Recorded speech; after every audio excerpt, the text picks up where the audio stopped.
کے حکم کی تائید کرتے رہتے ہیں۔ اب ایک فرشتہ ہے جو دو فرشتے ہمارے کاندھوں کے اوپر ہیں۔ سیدھے کا ہاتھ والا جو فرشتہ ہے وہ امام ہے، اور الٹے ہاتھ والا فرشتہ وہ گناہوں کو لکھتا ہے، اور سیدھے ہاتھ والا فرشتہ نیکیوں کو لکھتا ہے۔ جب بندہ نیکی کو سوچتا ہے تو اللہ پاک تو بندے کے نیت کو دیکھتا ہے، تو فرشتہ اس نے کام کیا نہیں کیا، فرشتہ اس نے سوچا، اس نے کہا کہ یہ میں کروں گا، تو وہ فرشتہ لکھ دیتا ہے۔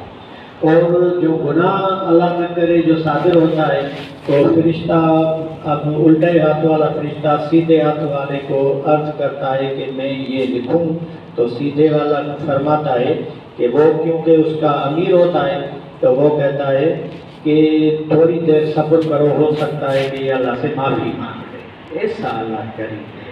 پھر ایک فرشتے ہمارے آگے ہوتا ہے، ایک فرشتے ہمارے پیچھے بھی ہوتا ہے، اور آنکھوں کے اوپر بھی فرشتے ہوتے ہیں، اور ہمارے ہونٹوں کے اوپر دو فرشتے ہیں۔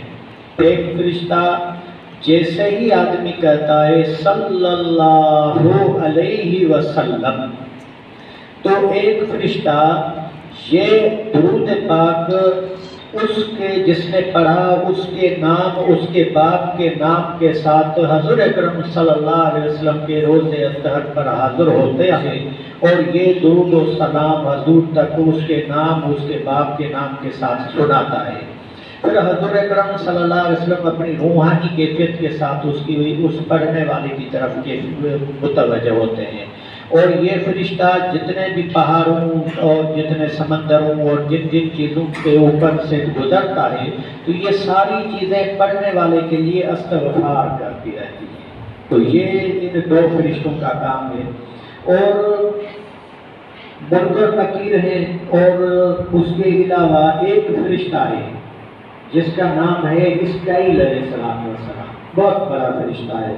تو اس نے ایک مرتبہ اس کے جی میں آیا کہ میں عرش کا چکر کاٹوں، تو اللہ نے اس کو 18,000 اس کے پر پہلے ہی تھے، تو اس کے جی میں آیا کہ میری اللہ نے اتنی بڑی طاقت رکھی ہے تو میں اس کو اس کے ساتھ وہ 18 اللہ نے اس کی طاقت کو ڈبل کر دیا، 36,000 پر کر دیے، اور اللہ نے یہ اڑنا شروع ہوا، اور 30,000 سال تک مسلسل اڑتا رہا، اور اس کے بعد بیٹھ گیا۔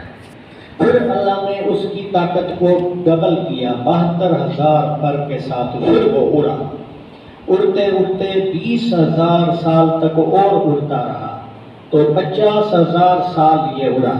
اس کے بعد یہ بیٹھ گیا، تو اللہ کی طرف سے اس کے دل کے اوپر القاء ہوا کہ تو نے عرش کے پائے کے ایک ذرے سے دوسرے ذرے تک بھی نہیں پہنچا ہے۔ تو وہ جب اس نے یہ سنا تو وہ سجدے میں گر گیا، اور سجدے میں اس نے کہا سبحان ربی الاعلیٰ، میرا پاک پالنے والا تو تو بڑا بلند ہے۔ تو پھر سجدے میں جو ہے نا ہمیں یہ کلمات مل گئے۔ تو فرشتوں کا نظام ہے، بہت بڑا نظام ہے، اس کے اوپر ہمارا یقین ہونا چاہیے۔